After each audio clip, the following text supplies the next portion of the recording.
ایسا انتظام کیا ہے تو اس سے ہم چھپ نہیں سکتے۔ وہ انتظام ہے کہ یہ زمین سی سی کیمرہ کی طرح ہماری ہر گتی بدھی کی نوٹس لے رہی ہے۔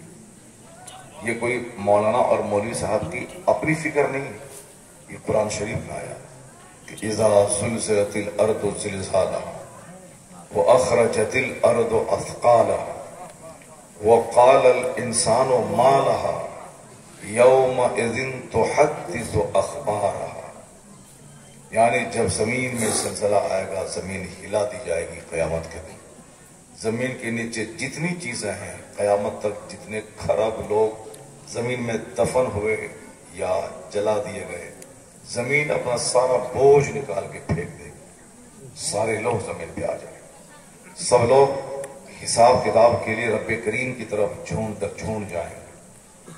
اور یومئذ تحدث اخبارها، جس دن یہ زمین اپنی خبریں بتائیں گی، یہ زمین اپنی خبریں بتائیں گی، یعنی جو کچھ اس زمین کی پیٹھ پر کیا گیا وہ ساری چیزیں یہ زمین بتا دیں گی۔ آپ چپ رہیں گے، آپ کی زبان پہ مہر رہے گی۔ اللہ فرماتا ہے کہ الیوم نختم علی افواہہم، ہم آج قیامت کے دن، the day of judgment، ہم آج قیامت کے دن انسان کے منہ کو سیلڈ کر دیں گے، انسان کے منہ پر مہر لگا دیں گے۔ نختم علی افواہہم، ان کے منہ پہ تالا لگا دیں گے، وہ بول نہیں پائے گا۔ اب کیا ہوگا؟ وَتُكَلِّمُنَا أَيْدِيهِمْ، اللہ کہتا ہے کہ بندوں کے ہاتھ مجھ سے بات کریں گے۔ یہ جو ہمارا ہاتھ ہے، یہ ہاتھ بات کریں گے کہ کیا کیا اس سے کیا گیا، کیسے اس کا استعمال ہوا، یہ سب ایکٹیویٹیز یہ ہاتھ بول دے گا۔ وَتَشْهَدُ أَرْجُلُهُمْ، ان کے پاؤں گواہی دیں گے کہ ان کو کہاں کہاں لے جایا گیا، مسجد کی طرف، جلسہ گاہ کی طرف، جنت کی کیاری کی طرف، والدین کی خدمت کی طرف، علماء سے ملاقات کی طرف، یا پھر سنیما ہال کی طرف، جوا کے اڈے کی طرف، شراب کی بھٹی کی طرف، جھوٹ اور جوا کی محفل کی طرف، کہاں اس کو لے جایا گیا؟ کیونکہ یہ تو حکم کا غلام ہے، فیصلہ تو یہاں سے ہوتا ہے۔ جیسا ڈیسیزن آپ لیں اسی طرح پاؤں کرنے کو تیار ہے۔